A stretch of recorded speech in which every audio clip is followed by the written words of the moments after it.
हालांकि यार तुमने एक बात बोली ना, उसके बाद मुझे लगा नहीं कि इसमें कुछ करने की कि हमसे जो ना बस ऊपर ऊपर का पूछेगा, हम्म क्योंकि उसके लिए स्पेशल टीचर होते हैं। हम्म लेकिन एक चीज जरूर पूछ सकता है कि जितनी डिसेबिलिटी है वो कैसे है ना। हम्म तो आप एक, मैं वही बता देता हूँ। एक तो है स्पीच और लैंग्वेज डिसेबिलिटी, हम्म हम्म ठीक है। हम्म और ये जो ना एक एक बड़ी डिसेबिलिटी भारत में पाई जाती है। और इसमें हम्म इसमें क्या होता है, दो पार्ट होते हैं हमारे। हम्म एक होता है स्पीच, दूसरा होता है लैंग्वेज। तो स्पीच पता है क्या है? हम्म आपके जो मैकेनिक्स में कोई दिक्कत है ना बोलने के, हम्म वो स्पीच का पार्ट आएगी। हम्म और आपके उस भाषा को समझने में अगर कोई दिक्कत हो रही है तो वो लैंग्वेज का पार्ट है, हम्म ठीक है। और इन दोनों की कई बार जो ना कॉम्बिनेशन पाया जाता है, इसलिए इनको साथ ही इसको शामिल किया गया डिसऑर्डर में, ठीक है। स्पीच का मतलब कि भाई आप जो बोलना चाहते हो बोल नहीं पा रहे, समझ तो रहे हो, आप मैकेनिकल बोलना भी चाहते हो, मैकेनिकल दिक्कत है आपको, है ना? हैं। आपको कोई मैकेनिकल दिक्कत है? मैकेनिकल दिक्कत है तो वो स्पीच का पार्ट हो गया। और हम्म अगर आपको लैंग्वेज में दिक्कत है तो वो, हम्म इसका मतलब वो आप कॉम्प्रिहेंड नहीं कर पा रहे, हाँ समझ रहे हो। हाँ और ये जो दिक्कत है, क्या कहते हैं, हम्म इसमें कई तरह की दिक्कत होती है, लेकिन उसमें डिटेल में मेरे को नहीं लग रहा है यार कुछ भी बताने की जरूरत है। बस मैं आपको हम्म बेसिक बेसिक जो ना इनके बारे में जो थोड़ी छोटी सी चीजें हैं जो मैं पूछ सकता है वो बता रहा हूँ, ठीक है। हम्म इसका जेनेटिक भी रीजन होता है। हम्म मतलब कुछ ऐसे हमारे शरीर के अंदर जो जेनेटिक, आपने साइंस पढ़ाई है, बायोलॉजी भी पढ़ी होगी, तो हम्म म्यूटेशन की वजह से भी कई बार जो ना ये डिसऑर्डर पैदा हो जाते हैं। हम्म म्यूटेशन समझ रहे हो ना, बताने की हाँ जरूरत हाँ नहीं है। नहीं नहीं, अच्छे से पता है मुझे। हाँ, तो म्यूटेशन की हम्म वजह से भी ये दिक्कत कई बार हम्म पैदा हो जाती है, ठीक है। हम्म हम्म और इसके लिए मतलब एक पूरा प्लान होता है भाई, बच्चे को कैसे हमें जो ना वापस लेके आना है, पूरी हम्म थेरेपी होती है, स्पीच थेरेपी, हम्म उसका हम यूज भी करते हैं। और इसमें कई बार बहुत इम्प्रूवमेंट देखने को मिलता है, हम्म ठीक है। अच्छा, दो एरियाज होते हैं बॉडी के जो इसको कंट्रोल करते हैं। हम्म एक होता है ब्रोकाज एरिया। ब्रोकाज। हाँ, ब्रोकाज एरिया तुम्हारी पूरी स्पीच को कंट्रोल करता है, हम्म ठीक है। ब्रेन का एक हम्म हिस्सा होता है, उसका नाम है ब्रोकास, और दूसरे का अच्छा। नाम है रिंकेल। रिंकेन। हाँ, हम्म तो ये दो हिस्से हैं जो इसको क्या कहते हैं, कंट्रोल करते हैं, ठीक है। अच्छा, एक सेकंड, मैं सॉरी बीच में बोल रही हम्म, हूँ। यार मैं ना बहुत जल्दी जल्दी बोलती हूँ। हम्म। ओकोपेशनल, हाँ। ओक्यूपेशनल ओटी ओटी कराते हैं ना, उसमें क्या होता है, जीवन की जो बेसिक दिन वो होता है ना, क्या कहते हैं, एक्टिविटी होती है, हम्म जो इंसान मतलब उसको सही से परफॉर्म नहीं कर पाता, तो वो पूरे के पूरी ऑक्यूपेशनल थेरेपी में उसको सिखाया जाता है। जैसे कि लेसेस बांधना, थोड़ा लाइसेंस सा बांधना, मूव। बटन बांधना, हाँ बातें हाँ करना, हाँ। ठीक है। अपने लिए कुछ भी मतलब आदमी अपने दैनिक जीवन में जितनी भी क्रियाकलाप है उसको ढंग काम से करता कर है। पाए, हम्म ये उस पे बेस होता है, हम्म ठीक है। इससे ज्यादा इसमें हम्म कुछ भी नहीं जानना क्योंकि सारा कुछ स्पेशलाइज फील्ड में आता है वो, हाँ हाँ ठीक हाँ है। हाँ। बस आपको बेसिक बेसिक जो शब्द है ना उनका मतलब पता होना चाहिए, ठीक है। हम्म हम्म हाँ।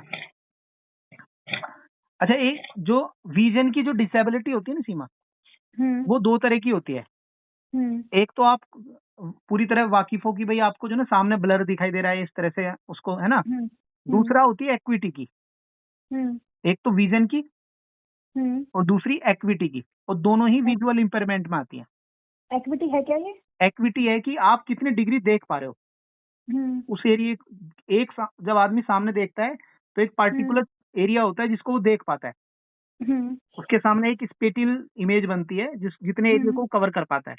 अगर हम्म आप उतने एरिया को नहीं कवर कर पा रहे हो, उससे कम कवर कर पा रहे हो, अच्छा, तो जैसे कि अगर मैं अभी सामने देखूं हाँ। तो लगभग मैं 180 पर देख पा रही हूँ। अच्छा। ऊपर नीचे सब जगह 180 का एक स्लोप बना पा रही हूँ, हाँ, है ना? तो जो आप बना पा रहे हो ना उसको हम्म एक्विटी कहते हैं। अच्छा अच्छा। कई बार इसमें भी डिफेक्ट होता है, तो ये भी विजुअल हम्म इंपेयरमेंट में आता है, ठीक है। हाँ, और रोहित, जिन लोगों के स्पेक्स लगे होते हैं ये विजुअल उसमें नहीं नहीं, आते? नहीं आते, अच्छा अच्छा, ठीक क्योंकि है। डेफिनेशन में कहा गया आफ्टर द बेस्ट करेक्शन, हम्म जो भी पॉसिबल बेस्ट करेक्शन है वो कर लिया गया है, उसके बाद भी आप प्रॉब्लम में हो, अच्छा अच्छा, मैंने चश्मा या लेंस या ऑपरेशन जो भी करा लिया, जो करा लिया उसके उसके बाद भी बाद भी ठीक नहीं तुम्हारा हो को पा रही। कोई, हाँ, फिर आपके पास कोई समाधान नहीं बचा तब, हम्म ठीक है। हम्म एक होता है सिकल सेल डिजीज। हम्म बायोलॉजी में रहे हो तो आपको मालूम ही होगा। हम्म इसमें जो आपका हीमोग्लोबिन होता है ना, ब्लड हम्म जो क्या हम्म क्या कैरी करता है ऑक्सीजन को, हम्म ठीक है। तो उसमें जो ना एबनॉर्मेलिटी आ जाती है, उसकी हाँ शेप अलग होती है उसकी जो से ऑक्सीजन कैरी हाँ करती है। ठीक है। हम्म, और इसके वजह से बहुत सारी दिक्कतें होती हैं, जैसे स्वेलिंग हो जाती है, हम्म, ठीक है। और आपका जो ना हार्ट अटैक आने की प्रॉब्लम होती है, संभावना पेट बढ़ती में है, दर्द रहता है, छाती पे भारीपन रहता है, हम्म, मतलब इवन जिंदगी जो ना इतनी दर्दनाक बन जाती है ना सीमा, धीरे धीरे। ये प्रोग्रेसिव डिजीज है और इसमें बहुत ज्यादा दिक्कत होती है। अच्छा। हाँ, तो इसमें जो ना आपका तुमने टेम्परेचर सुना हुआ अचानक है कोई केस?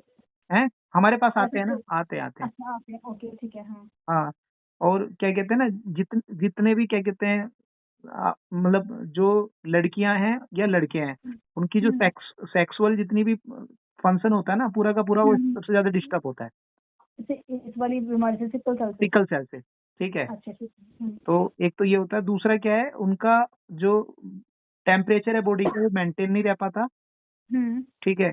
और उनको जो ना स्ट्रेस बहुत ज्यादा फील होता है। अच्छा हाँ, और एक ये है कि डिहाइड्रेशन बना रहता है। अच्छा। और जो क्या कहते हैं, इसमें इसमें एक चीज और होता है, एक पेन का अटैक होता है, मतलब हर कुछ देर बाद जो ना पेन का अटैक होंगे आपके पास। पेन का अटैक मतलब? अटैक होते हैं, पेन एकदम से ऐसा लगता है कि यार पूरा शरीर में बहुत जबरदस्त पेन हो रहा है आपको। अच्छा अच्छा, इसको बोलते हैं पेन? हाँ, तो पेन ही तो कह रहा हूँ मैं। पेन बोल रहे है, थे, पेन बोल रहे थे तुम। अच्छा पेन बोल रहा था। भाई देख, पेन। होता क्या है ना, हम यूपी, पश्चिमी यूपी के हैं।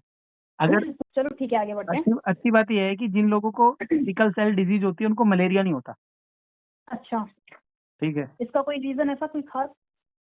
भाई मलेरिया में सबसे ज्यादा ये क्या कहते हैं, ये सेल ही तो इफेक्ट होती है, हम्म, तो ये ऑलरेडी क्या कहते हैं ठीक उस ठीक। पोजीशन में है कि फिर उसको क्या इफेक्ट करेगा वो, है ना। तो उस पर कोई इफेक्ट नहीं डाल पाता मलेरिया का, ठीक है। खैर, हाँ। आगे बढ़ते हैं। यार इसमें बहुत जो है ना, क्या कहते हैं, थैलेसीमिया, एक होता है थैलेसीमिया। हाँ। देखो सिकल सेल में और इसमें दोनों दोनों में क्या फर्क है, उसमें वो भी ब्लड डिसऑर्डर है, ये भी ब्लड डिसऑर्डर है। हम्म, सिकल सेल में क्या आता है, वो क्वालिटेटिव डिसऑर्डर है, हम्म, ये क्वांटिटेटिव डिसऑर्डर है, अच्छा।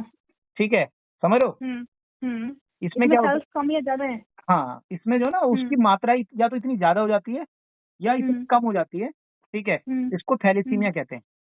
ठीक है। मतलब वो क्वालिटेटिव, ये क्वांटिटी, बस इतना याद रखना हम्म, है। हम्म, ये भी ब्लड का ही डिसऑर्डर, ज्यादा ऑक्सीजन हो जाएगा तो पंपिंग नहीं कर पाएगा हार्ट इतनी ज्यादा, मतलब है ना? कम बहुत हो गया तो बहुत सारे स्लोली ऊपर। हीमोग्लोबिन के बहुत सारे पार्ट होते हैं, उनमें से हम्म, कुछ का प्रोडक्शन बहुत ज्यादा नॉर्मल होता है, कुछ का जो है ना थोड़ा हम्म, सा एबनॉर्मल हो जाता है, उनका हम्म, कॉम्बिनेशन नहीं बन पाता, जिससे बॉडी में बहुत सारी दिक्कतें होनी शुरू होती है, उसे थैलेसीमिया कहते हैं, ठीक है। ठीक ठीक ठीक ओके। दोनों, एक है ना हीमोफीलिया, हम्म, ठीक है। जो हीमोफीलिया है ना, ये जेनेटिक डिसऑर्डर है, अच्छा पहली बात तो ये है। और इसमें क्या होता है, इसमें ब्लड में क्लोटिंग नहीं हो पाती। अच्छा। और आपने एक बात सुना होगा, किसी का कट गया तो खून बहता ही रहेगा। हाँ हाँ हाँ। और इसमें एक वजह ये है, हम्म, हीमोफीलिया में, ठीक है, जो महिलाएं हैं वो कैरियर का रूप में प्ले करती हैं, और ये बीमारी पुरुषों को ही होती है। अच्छा खाली महिला कैरियर करेगी, हाँ सपोज कि बेबी में चला गया तो पुरुष में जाएगा, महिला में अगर गया भी तो इफेक्ट नहीं करेगा? हाँ, महिला में होगा ना, क्योंकि उसके पास हम्म, एक्स और वाई दो होते हैं जीन। हाँ हाँ, तो तो यानी कि वो इफेक्ट नहीं करेगा उस महिला वो, को, लेकिन जब वो किसी से शादी करेगी उस केस में वो आगे हाँ, करेगा, उसको सहने वो लगेगी। कैरियर का काम करती है, मतलब हम्म, बीमारी को अगली जनरेशन में पहुंचा तो सकती है, लेकिन इसका खुद मतलब कुल मिलाकर किसी महिला को नहीं हो सकता ये? नहीं, किसी महिला को नहीं हो सकता। ठीक है, महिलाओं को हीमोफीलिया। बहुत सारी बीमारी नहीं होती, अच्छा बहुत सारी बीमारी नहीं होती है, उसका बायोलॉजिकल कारण है, ठीक है। ठीक ठीक। महिलाओं को जो बीमारियां शुरू शुरू होती है ना, जो हम्म, बायोलॉजी बोलती है, वो मीनोपॉज के बाद ही शुरू होती है, उससे पहले बहुत ओके। सारी बीमारियों से बची रहती है, हम्म, ठीक है। हम्म, एक है मस्कुलर डिस्ट्रॉफी, मस्कुलर डिस्ट्रॉफी।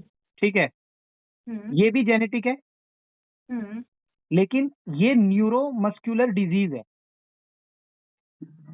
ठीक है। और अच्छा हाँ। इसमें क्या होता है, जो आपकी मसल सेल होती है ना, वो डैमेज हो जाती हम्म, हैं, और आप हम्म, इवन अपना हाथ भी ढंग से नहीं उठा पाते। ठीक है। ये मस्कुलर डिस्ट्रोफी, और ये प्रोग्रेसिव होती है। आगे आज बढ़ती आज जाएगी। आपकी उंगली नहीं उठ रही, कल हाथ नहीं उठेगा, कल दूसरी बाहें नहीं उठेगी, और ये बढ़ती रहेगी, हम्म, ठीक है। हम्म, और इस तरह से धीरे धीरे आदमी जो बिल्कुल ही अपाहिज हो जाता है, ठीक है। हम्म, और इसको डीएमडी भी बोलते हैं, लेकिन ये सब नहीं पूछेगा, इसलिए जानने की जरूरत नहीं है। ठीक है जी, हम्म, बस आप 2 ही चीज जानो, हम्म, ये प्रोग्रेसिव है, हम्म, और क्या कहते हैं, प्रोग्रेसिव के साथ साथ ये आपके जो जेनेटिक है। हम्म, मस्कुलर डिस्ट्रोफी में आपकी जो मसल्स होती हैं, जो हम्म, मसल्स जो होती हैं, ठीक है, हम्म, वो सेल होती हैं, वो डैमेज हो जाती हैं। ठीक है। ठीक है, और इसके लिए बहुत सारे इलाज हैं, लेकिन वो कामयाब नहीं है अभी भी, तो कोई कोई फायदा नहीं है उनको देने का, हम्म, लेकिन फिर भी मैनेज किया जाता है। हम्म, मेरे को पता है, ये बड़ी चैलेंजिंग और बड़ी इंटरेस्टिंग लगती है फील्ड। अच्छा। अगर ये काम करने देना, मुझे बड़ा मजा आता है, लेकिन पता है क्या है, काम ही नहीं करने देता कोई। हम्म, एक होता है पार्किंसन डिजीज, नाम सुना होगा हम्म, आपने। हाँ हाँ ये एक तरह का जो ना नर्वस सिस्टम का जी, डिसऑर्डर है। और हाँ नर्वस सिस्टम में भी सेंट्रल, सीएनएस का नाम सुना होगा ना आपने, सेंट्रल हाँ हाँ नर्वस हाँ सिस्टम का है। हाँ, ठीक है, और ये हम्म, डीजनरेटिव डिसऑर्डर है। हम्म, डीजनरेटिव मतलब किसी, हम्म, जो आपकी सेल्स हैं, मोटर हम्म, सेल्स हैं, ठीक है, हम्म, या नॉन मोटर सेल्स हैं, वो धीरे धीरे हम्म, उनका ब्रेक डाउन हो हम्म, जाता है। हाँ, ठीक है, इसमें क्या हम्म, होता है, आदमी भूलने की बीमारी आपने सुनी होगी। हम्म, ये भूलने की बीमारी है, मतलब एक तरह से जो ना, एक ये पार्किंसन। पार्किंसन सिंड्रोम में क्या होता है, हमें कोई चीज हम्म, याद ही नहीं रहती। अभी मैंने हम्म, तुमको कुछ बताया होगा, 10 मिनट बाद आप कहोगे क्या कहा, हम्म, तुमने मुझे बताया नहीं। तुम कहोगे यार अभी तो अच्छा, बताया, कह रहा कहाँ बताया, झूठ बोल रहे हो। हम्म, तो लेकिन ये एज रिलेटेड बीमारी है, हम्म, अक्सर बुढ़ापे में ये बीमारी देखने को मिलती है, हम्म, लेकिन ये जरूरी नहीं है कि बुढ़ापे में हो, कई बार पहले भी हो जाती है। अगर ये पहले हो जाती है तो ज्यादा दिक्कत करती है, क्योंकि आदमी की लाइफ जो है ना, बहुत लंबे टाइम तक डिस्टर्ब रहती है। हम्म, ठीक है, पार्किंसन डिजीज के बारे में पता चल गया। हम्म,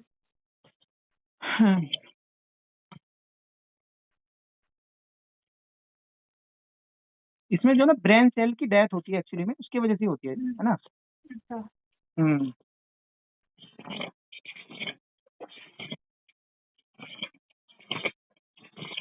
पता सीमा, ये पूरी जो पढ़ाई है ना इसकी, ये हम्म, कहीं ना कहीं जाके ऐसा लगता है कि ASD, autism AS, spectrum disorder, दोबारा बोलो एक बार, ऑटिज्म।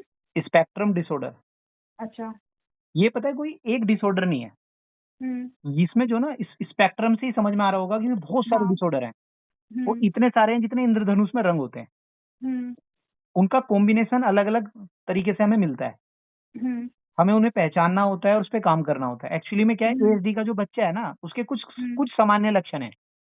हम्म, ठीक है, जैसे कि वो एकदम अलग थलग रहेगा, हम्म, कोई दोस्त नहीं बनाएगा, हम्म, बहुत अगर बनाएगा तो बहुत सेलेक्टिव दोस्त होंगे उसके, हम्म, कोई एक विरले। दूसरा, कभी भी आप उससे बात करोगे ना, नजर मिला के बात नहीं करेगा। अच्छा, उसके जितने भी सोशल रिलेशन होते हैं ना, हमेशा डिस्टर्ब होते हैं। हम्म, हम्म, वो नहीं कर पाता, अपने सोशल रिलेशन को नहीं संभाल पाता। हम्म, ठीक है, या हम्म, तो बहुत जीनियस होंगे, जैसे हम्म, अल्बर्ट आइंस्टीन, ऑटिज्म उसको बताया जाता है। हाँ, हाँ, या फिर बहुत जो ना, कुछ भी नहीं कर पाएंगे। हम्म, समझ रहे हो, एक ओके, पार्टिकुलर क्षेत्र में उनके पास इतनी ज्यादा नॉलेज होगी, इतनी ज्यादा समझ होगी कि आदमी जो ना हैरत में पड़ जाएगा, यार इतना समझ कैसे हो सकती है इसके अंदर। हम्म, और बाकी क्षेत्रों में एकदम जो ना पिछड़े हो जाएंगे। हम्म, ज्यादातर ये सोशल रिलेशन है ना, सोशल जो संबंध है, उसमें ये हम्म, फेलियर होते हैं। हम्म, बाकी चीजें कई बार ठीक चलती रहती हैं, लेकिन आपके हम्म, सोशल संबंध उनके नहीं बन पाते, क्योंकि किसी को दोस्त नहीं बनाएंगे, अकेले हम्म, रहेंगे, किसी से नजरें हम्म, मिला के बात नहीं करेंगे, कोई हम्म, आपसे कोई सवाल पूछ रहा है, आप उसका जवाब नहीं देंगे।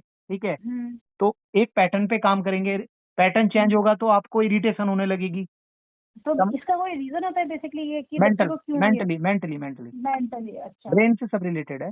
ठीक है, हम्म, और आज तक हम्म, कोई कोई ये नहीं पता लगाया इसका कारण क्या है। दुनिया भर की जो ना हम्म, थ्योरी दी गई कि ये है, लेकिन कुल मिला के कुछ भी नहीं है। ठीक है, लेकिन हाँ, प्रिडिक्शन है सारी, ऑटिज्म के बच्चे बहुत गिफ्टेड होते हैं, गिफ्टेड होते हैं, ओके, लेकिन साथ में चैलेंजेबल भी होते हैं। उनको संभालना, हम्म, समाज कभी उनको स्वीकार नहीं करता। अल्बर्ट आइंस्टीन हम्म, को कभी स्वीकार नहीं किया, ऐसे बहुत सारे एग्जाम्पल है हमारे सामने। ठीक है, हम्म, लेकिन कुल मिला के अपने आप को क्या कहते हैं, समाज में चला लेते हैं। हम्म, मतलब आप, समाज का एक हिस्सा होते हैं, डिसेबिलिटी दिखाई नहीं देती, लेकिन हम्म, लेकिन हाँ, इनके साथ जितनी दिक्कत रहती है, इनकी फैमिली को पता है, इनके दोस्तों को पता है। हम्म, समझ रहे हो, हम्म, इनके डायग्नोस का कोई मेथड नहीं है, ऑब्जर्वेशन का है। उनके बिहेवियर को ऑब्जर्व हो करके। सकता है हमारी डिपार्टमेंट में कोई टीचर भी ऐसा होता हो, हमें पता ना हो। चलो, बिल्कुल बिल्कुल होता है, बिल्कुल होता है। ठीक है, इवन मैंने एक सर को बोल भी दिया था, मैंने सर आप एएसडी का वो आप क्या कहते हैं, मतलब क्या कहते हैं आपके अंदर एएसडी के लक्षण, हाँ आप प्रॉब्लम नहीं मतलब केस बोलते हैं हम।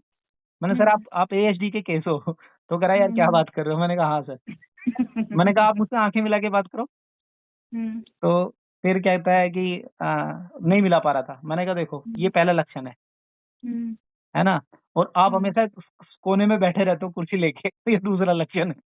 ये रोहित ऐसे नहीं, बहुत अलग अलग बैठते नहीं हो। वो उसकी वजह अलग, नहीं तुम नहीं हो, ठीक है, क्योंकि तुम्हारे सोशल रिलेशन जो है ना तुम बना पा रहे हो, और ऐसा नहीं है। अगर तू नजर मिला लेते हो किसी से, बहुत बढ़िया, मेरा आई कांटेक्ट तो बहुत अच्छा है। बस तो बस फिर तुम एएसडी नहीं हो। एएसडी का जो बच्चा है ना वो नजर नहीं मिला पाएगा, वो मिलाएगा, तुम उससे जैसी बात करोगे ना तो नजर हटा लेगा। वो नजर मिला के एक जवाब नहीं दे, अपना नाम तक नहीं बता सकता आपको, तुरंत नजर हटाता है। तो इनका ट्रीटमेंट हो जाता है, मतलब थेरेपी वगैरह है इनकी? यार अब तुम थेरेपी बस ये ओटी वगैरह ये सारी चीजें चलती हैं एक साथ। अच्छा अच्छा। ठीक है कि बेटा ऐसे कर, एक पैटर्न पे काम करते हैं ना ये। पैटर्न पता है क्या, बच्चे को देखोगे तुम देख के पहचान जाओगे, उसको एक ही लाइन में रखेगा हर बार खिलौनों को, उसको एक ही मतलब जो भी कर रहा है ना, किताबें रखेगा तो एक ही लाइन में रखेगा, एक ही कलर उसको पसंद होगा, सब कुछ एकल, एक पैटर्न पे काम करता है, हर चीज में पैटर्न होता है उनके। वो यही पैटर्न है, अगर किसी चीज में फिट बैठ गया ना उस चीज का वो जीनियस बन जाता है। अच्छा अच्छा अच्छा, ओके। कुछ नहीं भूलता वो, मतलब उसका दिमाग अलग ही लेवल पर चलता है। अगर कोई मैथमेटिशियन बन गया तो मैथमेटिक्स में उसको इतना आगे निकल जाएगा कि उसकी कोई हाथ नहीं पकड़ सकता। ठीक है, तो एएसडी के बच्चे इस तरह से होते हैं। यार तो मुझे ना ऐसे पढ़ा रहे हो कि जैसे ना मैं जिंदगी में भूलने वाली नहीं है। मेरी पढ़ाने की जो विधि है ना, मतलब केस स्टडी की तरह समझा रहे हो बल्कि। चलो मतलब जी में एक तो होता है रिसर्च, और एक रिसर्च को टेस्ट करने वाले हमारे टूल्स होते हैं।